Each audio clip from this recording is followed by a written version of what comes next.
Hello बच्चों, कैसे हो आप लोग? बढ़िया। तो ग्रेविटेशन कल हमने ऑलमोस्ट पूरा ही कंप्लीट कर लिया था। जार जितने भी कॉन्सेप्ट थे सारे हमने समझ लिए। हमने कुछ एग्जांपल्स भी सॉल्व किए, कुछ क्वेश्चंस भी सॉल्व किए जो आपके एनसीईआरटी के एग्जांपल्स थे। और ग्रेविटेशन एक ऐसा चैप्टर है, समझने में तो बहुत इजी है। बट इससे थोड़ा क्वेश्चन टफ बन सकता है। तो अगर सर क्वेश्चन टफ बन सकता है तो हमें इसकी प्रैक्टिस भी उतनी करनी चाहिए ना, कि अगर टफ क्वेश्चंस भी आ जाए तो हम उसे एग्जाम में सॉल्व कर पाए। तो सर हम क्या करें, हम कोई एक बुक ले लेते हैं, उसमें से जितने भी क्वेश्चन है सॉल्व कर लेते हैं। You don't have to do this things, just follow your NCERT, do all solve examples and come to the exercise part, solve it properly with all your devotions and what.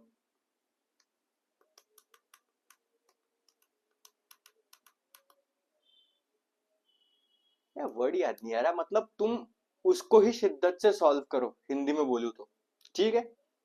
तो हम अभी कुछ numerical part वाले question देख लेते हैं। क्यों? क्योंकि सर न्यूमेरिकल पार्ट में हमें थोड़ी दिक्कत जाती है। ठीक है। उसके बाद थोड़े थ्योरेटिकल क्वेश्चंस हम डिस्कस करेंगे, जिसमें कि सर थोड़ा कॉन्सेप्ट यूज होता है। ठीक है। तो शुरू करते हैं हम किस चीज से, न्यूमेरिकल पार्ट से। ठीक है। और थ्योरेटिकल पार्ट में इसलिए क्वेश्चंस के थ्रू ले रहा हूँ ताकि तुम में सारी चीजें रिवाइज हो जाए अच्छे से।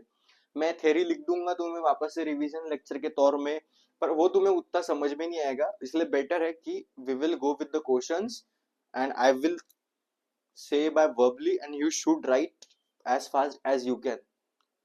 Okay, understood? ठीक है, शुरू करते हैं। तो मैं पहले देख लेता हूँ वीडियो बराबर काम कर रहा है नहीं कर रहा है। हम्म, काम तो ठीक से कर रहा है। तो शुरू करते हैं हम एक्सरसाइज के कुछ क्वेश्चन से। पहले तो न्यूमेरिकल पार्ट ले लेते हैं। चलो। तो पहला क्वेश्चन है हमारा, a ball is thrown vertically upwards with a velocity of 49 metre per second, calculate the maximum height to which it reaches, and उसका ही पार्ट टू है, the total time to it takes to return to the surface of the earth. देखो, बोला क्या गया है question. ठीक है। एक बॉल है जिसको ऊपर फेंक दिया गया है। ठीक है। ऊपर फेंकने की वेलोसिटी क्या दी गई है? इनिशियल है ना। इनिशियल है ना, फाइनल तो नहीं है। उसको फाइनल कैसे होगी? फाइनल तो वो जब ऊपर पहुंच जाएगा तो फाइनल वेलोसिटी अटेन करेगा। अगर मैंने ऑब्जेक्ट फेंका तो मैंने क्या दी इसको? इनिशियल वेलोसिटी दी। कितनी दी है? 49 मीटर पर सेकेंड। एनसीईआरटी का क्वेश्चन है। ठीक है।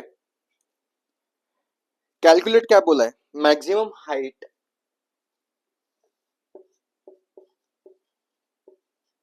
Up to which it reaches. ठीक है। ये है हमारा ए पार्ट। और बी पार्ट क्या है? टाइम कितना लगा उसको ऊपर जाने में और फिर ऊपर से नीचे आने में। चलो पॉज करो और सॉल्व करो। मैं ये एक्सपेक्ट करके चल रहा हूँ कि तुमने सारे एनसीईआरटी के क्वेश्चंस ऑलरेडी अटेम्प्टेड है, और मैं अपने तरीके से उन चीजों का आंसर निकालूंगा। तो अगर तुम्हें लगता है कि सर का मेथड थोड़ा लॉन्ग है, या फिर मेरा मेथड शॉर्ट है, या फिर सर का मेथड शॉर्ट है, मैंने थोड़ा कुछ किया था, या फिर किसी भी क्वेश्चन में कोई कंफ्यूजन है, तो आज हमको रिवाइज भी हो जाएगा और तुमको तरीके भी मिल जाएंगे सॉल्व करने। ठीक है। चलो बताओ, पार्ट ए सॉल्व करो। मैक्सिमम हाइट कितनी होगी? कितनी होगी मैक्सिमम हाइट? कैसे निकाले सर? सर इनिशियल वेलोसिटी दी है और ऊपर जाएगा तो एक पॉइंट में क्या आएगा? स्टॉप हो जाएगा। तो फाइनल वेलोसिटी कितनी हो जाएगी? जीरो। ठीक है।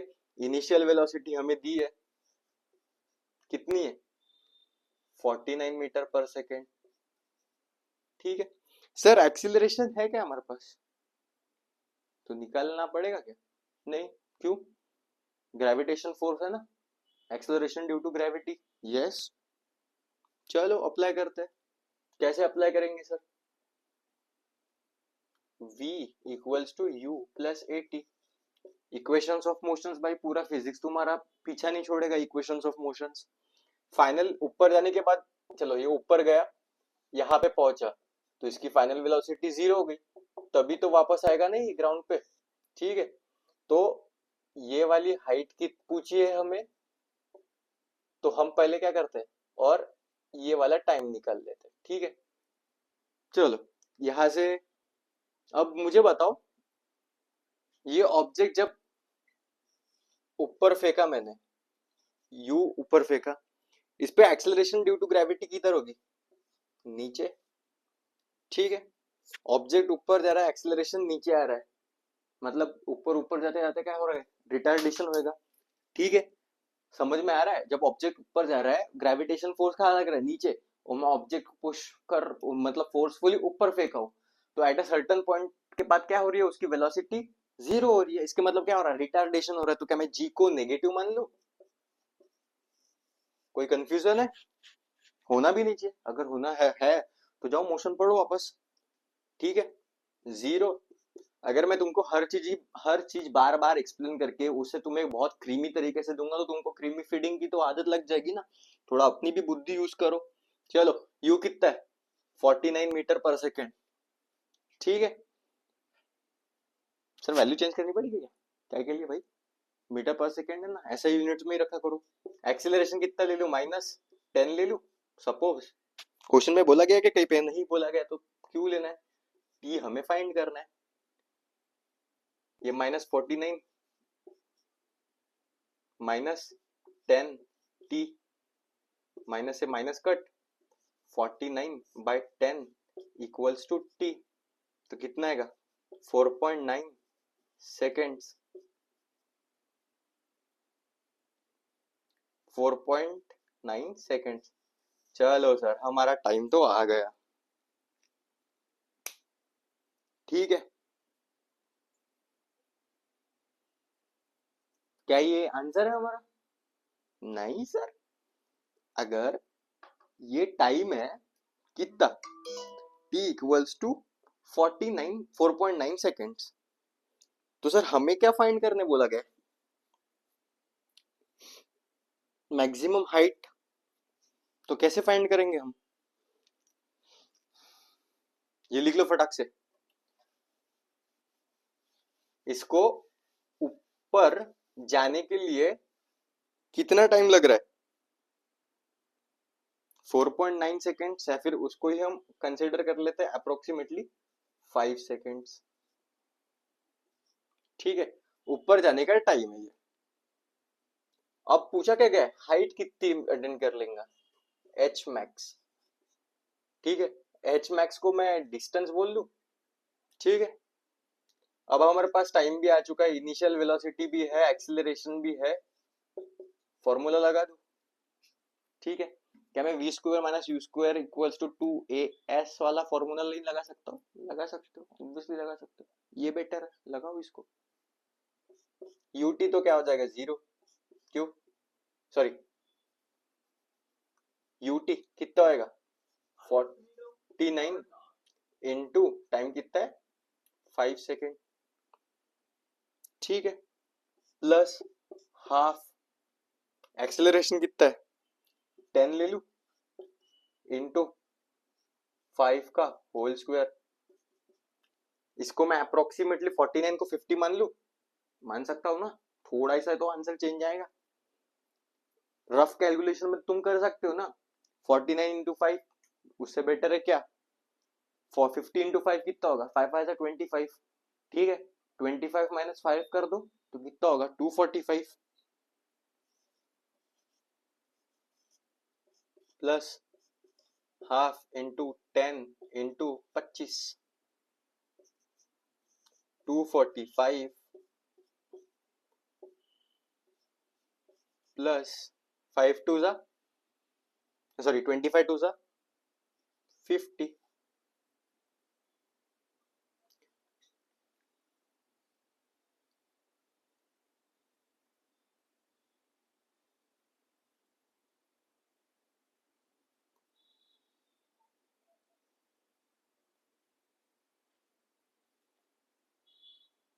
एक सेकेंड, ओके सॉरी,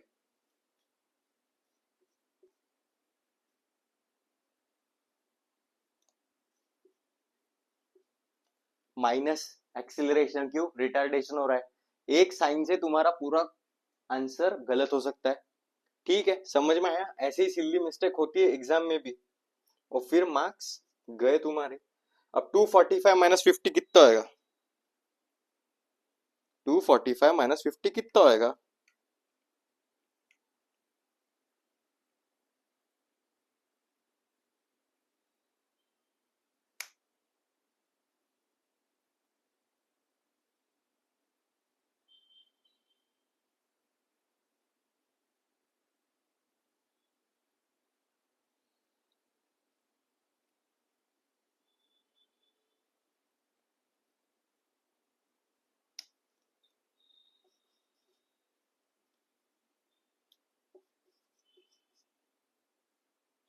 अब लो भाई, सॉरी,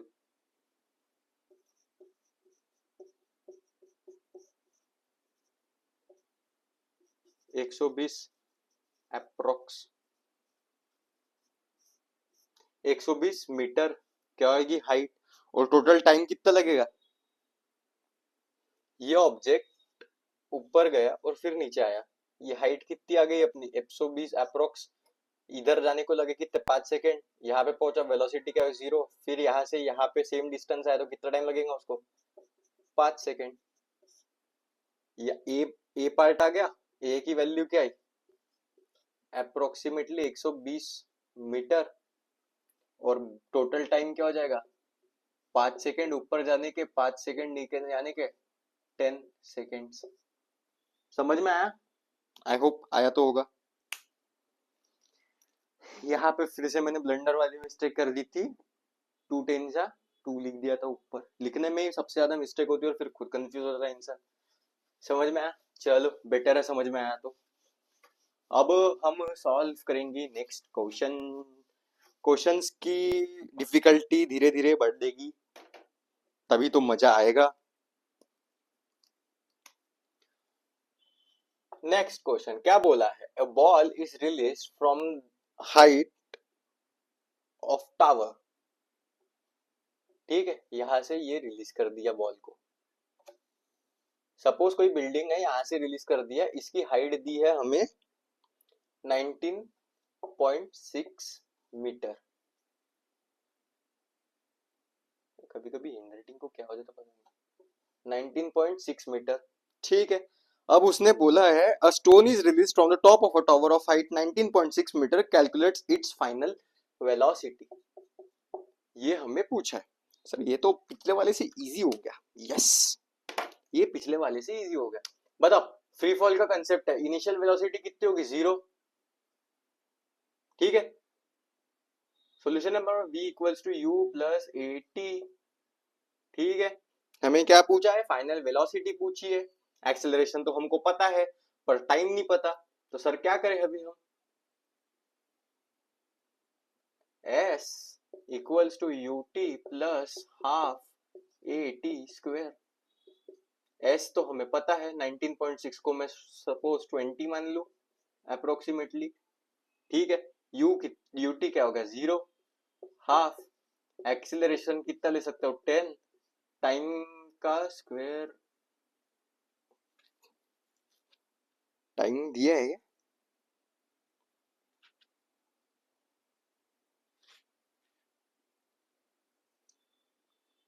हाँ सॉरी, टाइम ही तो निकालना है। ठीक है, इसको इधर ले जाओ, कितना होगा? 40। 10 into t square, 4 equals to t square. Time कितना आ गया? 2 second. Isn't that easy? v equals to u plus a t. Final velocity पूछी है, इनिशियल तो 0 होगी, एक्सेलरेशन कितना होगा? 10। टाइम लगा 2 सेकेंड, तो 20 मीटर पर सेकेंड क्या होगी? अप्रोक्सीमेटली, क्योंकि मैंने अप्रोक्स किया है। क्या है ये? उसकी वेलोसिटी है। ठीक है, आंसर आ गया। ये तो बहुत इजी था, अभी और टफ देखेंगे। यहाँ पे क्या कंसेप्ट यूज हुआ? फ्री फॉल वाला। मतलब कोई भी ऑब्जेक्ट को नीचे छोड़ते हो तो उसकी इनिशियल वेलोसिटी वो पॉइंट में क्या होती है? 0। अब देखो भाई, टफ वाला क्वेश्चन आया। अ stone is thrown vertically upward with an A stone is thrown vertically upward with an initial velocity of 40 metre per second. ठीक है, फेंक दिया इसको। टेकिंग क्वेश्चन में ही बोला है। मैंने तो सब में 10 लिया है, पर तुमने 10 यूज नहीं करना है, तुमने तो 9.8 यूज करना है।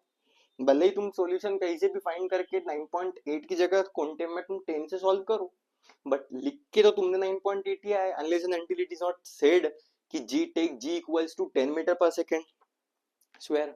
समझ में आया? अगर क्वेश्चन में स्पेसिफाई करके दिया है, जैसे इस क्वेश्चन में क्या है, taking g equals to 10 metre per second square, अगर क्वेश्चन में ऐसा लिखा ही नहीं है तो तुमने आंसर शीट पे क्या लिखना है, 9.8 ही लिखना है। रफ वर्क में तुम 10 से सॉल्व करो, फिर अप्रोक्सीमेटली आंसर निकाल लो उसको। A stone is a stone is thrown vertically upward with an initial velocity of 40 metre per second. ठीक है। Taking g equals to 10 metre per second square, find the maximum height reached by the stone. ठीक है।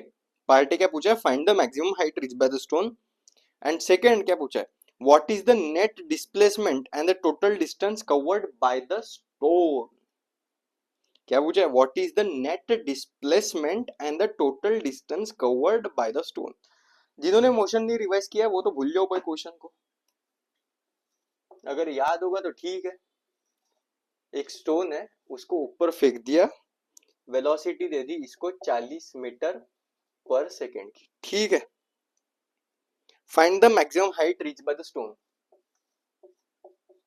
H पूछा है हमें, और what is the net displacement and total distance of the stone. चलो find करो भाई। कैसे फाइंड करेंगे सर, ये तो हमें अभी तो समझ में आ गया कि कुछ पॉइंट के बाद सर क्या वेलोसिटी फाइनल 0 हो जाएगी।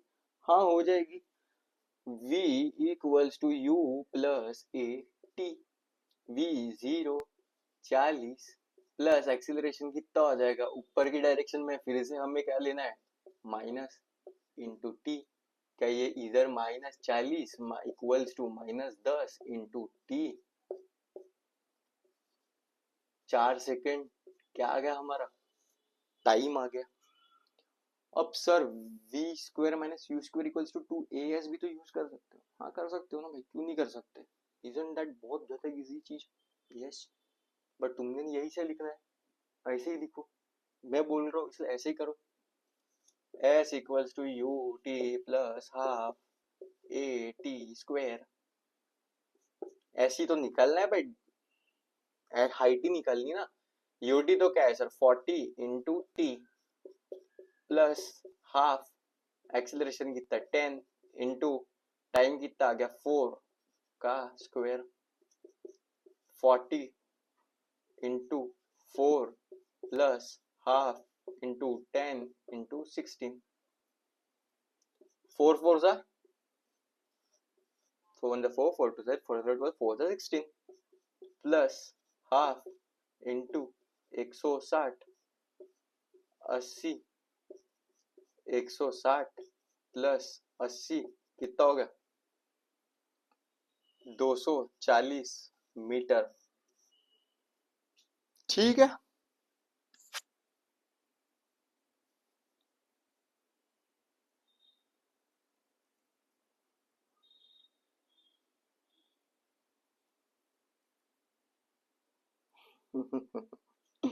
ठीक है, यस सर बिल्कुल सही। जिस बंदे ने ध्यान दिया वो पकड़ लिया उसने। क्या आएगा, आएगा, आएगा, आएगा, क्या आएगा आंसर,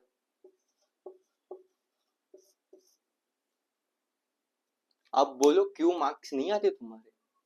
मिस्टेक्स, कॉमन मिस्टेक है, साइन चेंज कर दिया तुमने बस, यही पे जाते हो बोला था मैंने तुमको, ऊपर फेंक रहे हो तो क्या हो रहा है, रिटार्डेशन क्यों, at a certain point of time रुक जाएगा, और एक्सेलरेशन ड्यू टू ग्रेविटी क्या नीचे है, चेंज हुआ आंसर। समझ में आया। अब क्या पूछा है हमें, what is the net displacement and total distance covered by the stone. चलो बताओ, डिस्टेंस और डिस्प्लेसमेंट होता क्या है।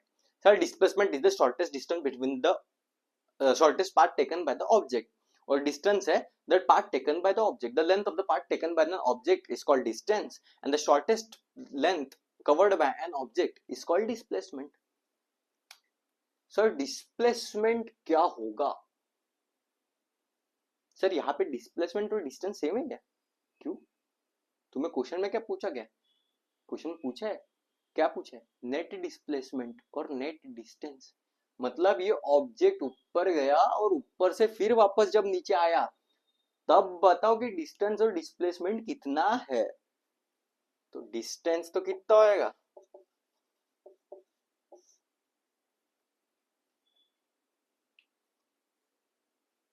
80 गया, 80 वापस आया।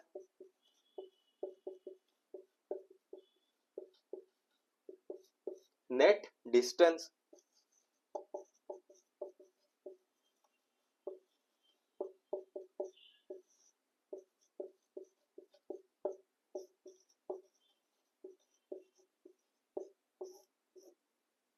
डिस्प्लेसमेंट कितना होएगा भाई? 0, शून्य। क्यों? ऊपर जाके फाइनल और इनिशियल पोजीशन क्या है? सेम। आंसर क्या आएगा? 0। समझ में आया? हुआ कॉन्सेप्ट मोशन का भी क्लियर? इसलिए क्वेश्चन से रिवाइज करना इट्स ऑलवेज बेटर भाई। जितने हो सके उतने क्वेश्चंस कर, उससे तुम्हारे ही कॉन्सेप्ट बिल्ड होएगा और स्ट्रांग होएगा, और थ्योरी लिखने में भी चीजें आसान जाएगी। समझ में आया? आई होप समझ में आया होगा।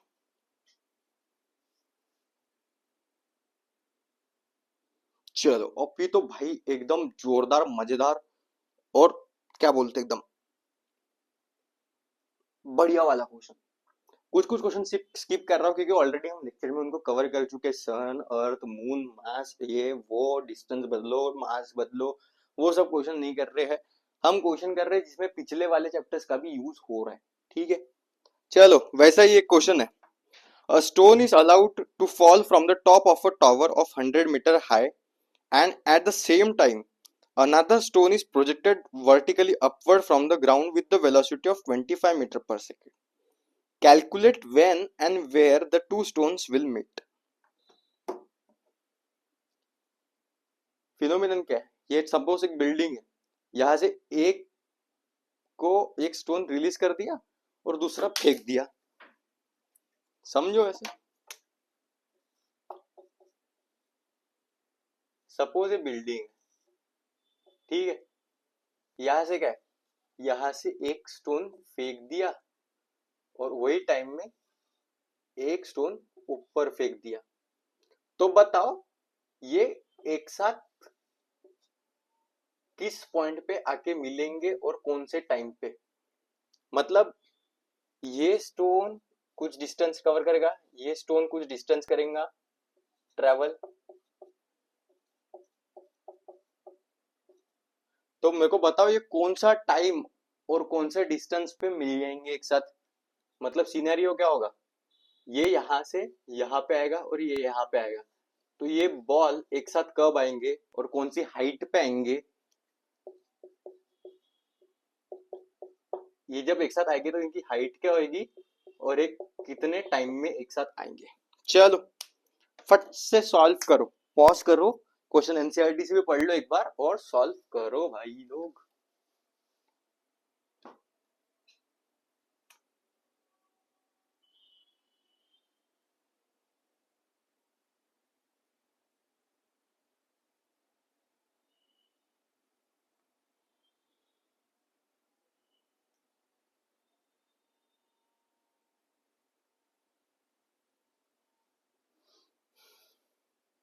चलो ये वाला स्टोन देखो, फॉलिंग वाला, ठीक है। जब इसको रिलीज करोगे तो ये कितना डिस्टेंस कवर करेगा?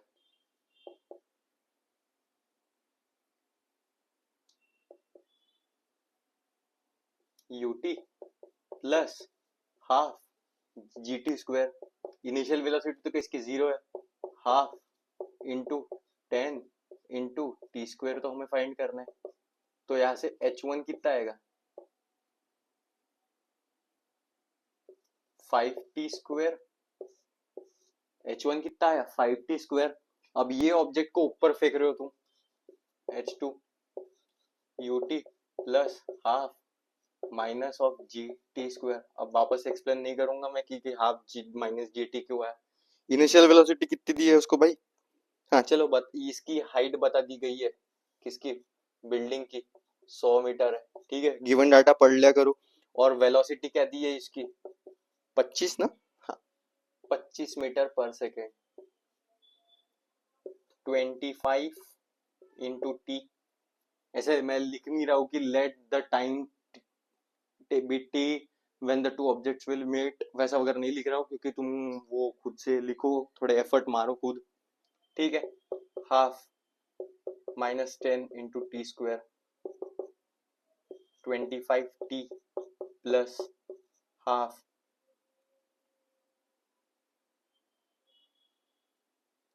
हाँ इसको डायरेक्ट सॉल्व कर लूँ, -5, 5t², ठीक है, समझ में आ गया। ये क्या आ गई, h2, ठीक है। अब मुझे बताओ, ये जो टोटल हाइट है वो h1 + h2 होगी ना।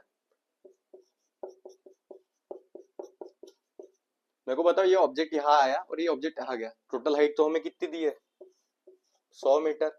h1 कितना आया, 5t² plus 25t minus 5t²। अरे भाई h1 ये यहाँ से कितना ऊपर गया और ये यहाँ से कितना निकल आया, दोनों का सम तो कितना है, 100 मीटर, 100 आया, 5t² माइनस 5t²।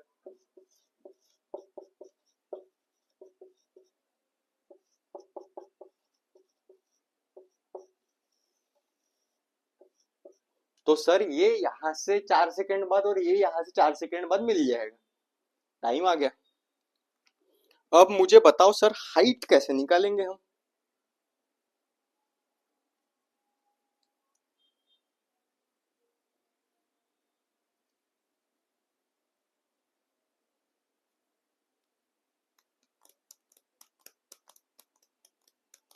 बहुत सोचने वाली बात नहीं है, क्वेश्चन भले ही टफ हो, बट टी इसमें पुट करो या टी इसमें पुट करो, आंसर तो वही आएगा। चलो इसमें पुट कर लेते टी की वैल्यू, पुटिंग, ऐसे लिख लो, equation 1, first equation, second equation, ठीक है। यहां से टाइम आ गया, putting T values in equation 1, h1 equals 5t²,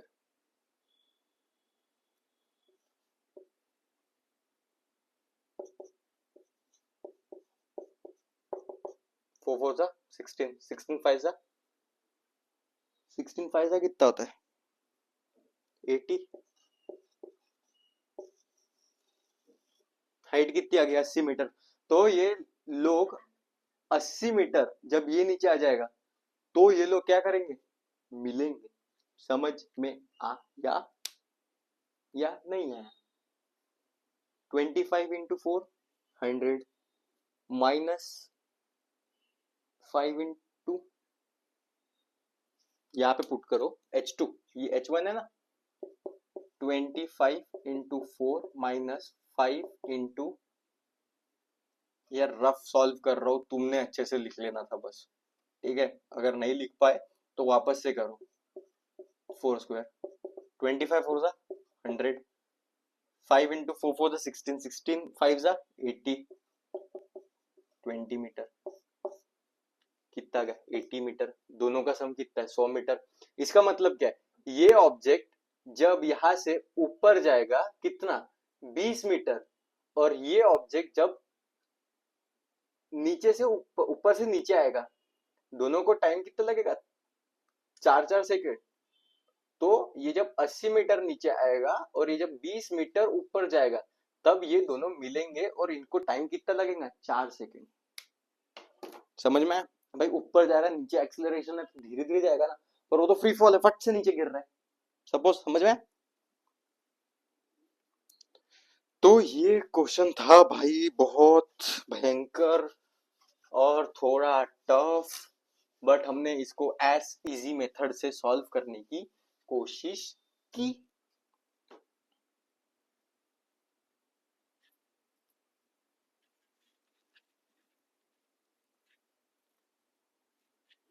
चलो, अब टफ टफ न्यूमेरिकल तो हमारे निपट गए। चलो अभी थोड़ा थ्योरेटिकल पार्ट से हम रिवाइज कर लेते हैं सर फटाफट।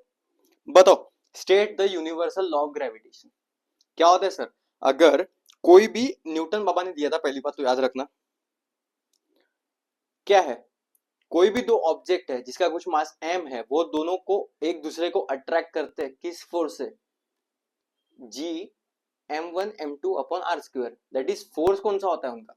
कोई भी दो ऑब्जेक्ट एक दूसरे को अट्रैक्ट करते हैं एक फोर्स से, that is called gravitational force, जिसकी वैल्यू कितनी होती है? g equals to mass of first object into mass of सब सेकंड ऑब्जेक्ट अपॉन डिस्टेंस का whole square. This is the definition of universal law of gravitation. समझ में आया? This is the best way to revise. Okay, अब मैंने ये बोल दिया, तुमने क्या करना है? इस वीडियो को थोड़ा स्लो करना है, फटाफट लिखना है और एक बार वापस से पढ़ लेना, तब तुम्हें क्या होगा? अच्छे से याद।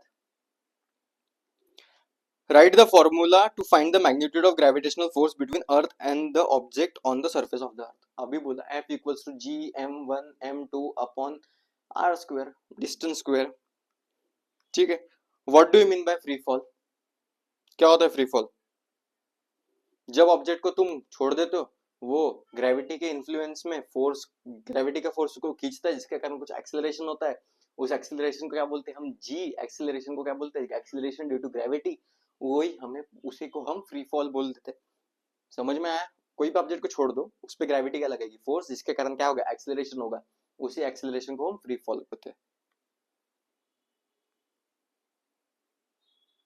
What is the difference between the mass of an object and wait?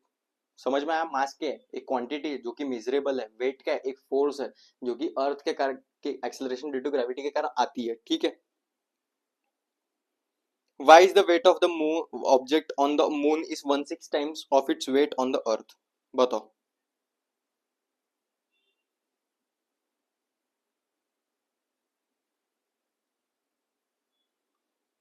बताओ 1/6 टाइम वेट क्यों होता है? मास तो फिक्स्ड है भाई, वो मेजरेबल है, उसकी वैल्यू तो फिक्स्ड है। Mass always remains constant.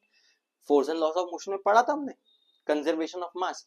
मास तो सेम है, पर क्या होता है? वेट पूछा है। वेट, वेट क्या होती है? Mass into gravity, that is what? Gravitational force.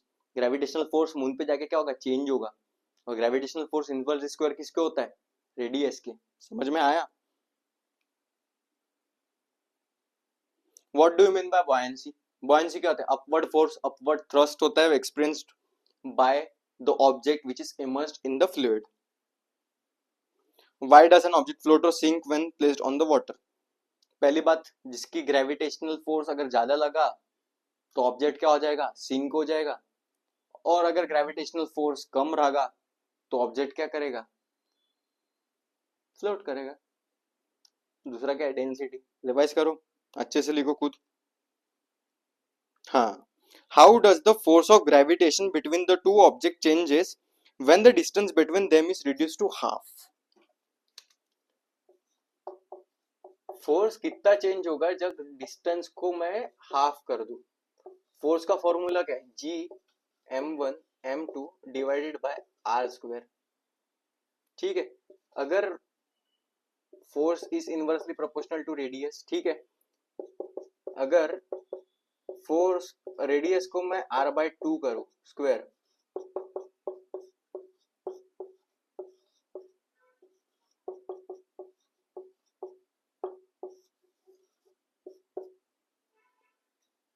समझ में आया? फोर्स क्या हो जाएगा? 4 टाइम हो जाएगा अगर रेडियस तुम हाफ करोगे।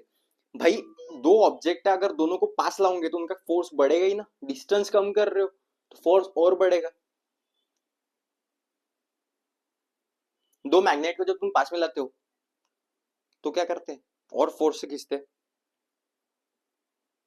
ये भी हम समझ चुके हैं कि एक लाइट ऑब्जेक्ट है, एक हेवी ऑब्जेक्ट है, तो दोनों एक साथ क्यों गिरते नहीं है, सॉरी मतलब हेवी ऑब्जेक्ट पहले क्यों नहीं गिरता, लाइट वेट ऑब्जेक्ट क्यों नहीं गिरता, ये भी हम पढ़ चुके हैं। अर्थ सन वाले क्वेश्चन पढ़ चुके हैं। हाँ, the earth and the moon are attracted to each other by the gravitational force. Why does the earth attract the moon with a force that is greater? Why does the earth attract the moon with a force that is greater or smaller or the same as the force with which moon attract the earth? Why? भाई according to universal law of gravitation force क्या होता है G, जो कि constant है, mass of earth mass of moon upon radius का square. Sir जो force होता है ना ग्रेविटेशनल फोर्स, वो कांस्टेंट लगता है और इक्वल लगता है दोनों पे, और क्या करता है अपोजिट डायरेक्शन में लगता है, इसलिए कोई एक दूसरे को खींच नहीं पाता है। Importance of universal gravitational law points के साथ लिख के दिया था मैंने। फ्री फॉल में एक्सेलरेशन कितना होता है, जी इक्वल्स टू 9.8, हम तो पूरा सॉल्व करके निकाल चुके। ठीक है, तो ये कुछ इंपॉर्टेंट क्वेश्चंस थे जो मुझे लगा तुम्हें डाउटफुल होंगे। इससे हमें क्या हुआ है, हमारा चैप्टर रिवाइज हुआ है, पिछले चैप्टर के भी कुछ कंसेप्ट यूज किए हमने और अच्छे खासे किए। इससे तुम्हारा ग्रेविटेशन आज कंप्लीट होता है। अच्छे से प्रैक्टिस करो, 2 बार रिवाइज करो, इसके बाद अगर तुमसे क्वेश्चन नहीं बनता एग्जाम में, ऐसा हो ही नहीं सकता। इसलिए ऑल द वेरी बेस्ट, पढ़ते रहो, हंसते रहो और टाइम पास करते रहो, मतलब बीच बीच में टाइम पास करते रहो, एकदम उतना भी सीरियस में नहीं लेना है। 9th में ही हो, कोई बड़ा काम नहीं करना है, बट ये है कि 11th में ये कंसेप्ट यूज होंगे।